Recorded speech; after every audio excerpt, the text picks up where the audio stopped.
Со даночните измени од 1 февруари 2014 година се воведува механизам на пренесување на даночната обврска за ДДВ од вршителот на прометот на примателот на прометот. Овој механизам ќе се применува само за прометот поврзан со градење, со употребен материјал и со недвижности во извршна постапка или во постапка на присилна наплата по пат на јавно наддавање, кој е извршен помеѓу даночни обврзници регистрирани за целите на данокот на додадена вредност во Република Македонија.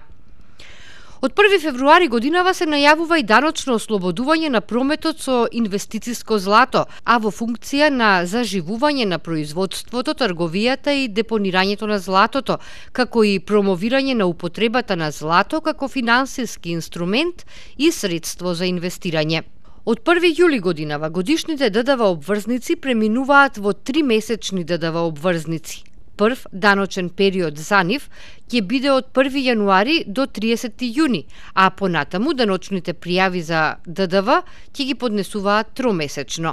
Од Управата за јавни приходи најавуваат дека од 1 јули ќе се применува и директното даночно ослободување на прометот на добра и услуги наменети за реализација на проекти финансирани од странски донатори, кај проектите кои се финансирани во рамките на инструментот за предпристапна помош и се спроведуваат во услови на децентрализирано управување, даночното ослободување се однесува и за делот на средствата од национално кофинансирање обезбедено од буџетот на Република Македонија, и тоа од сопствени средства или од други извори на финансирање.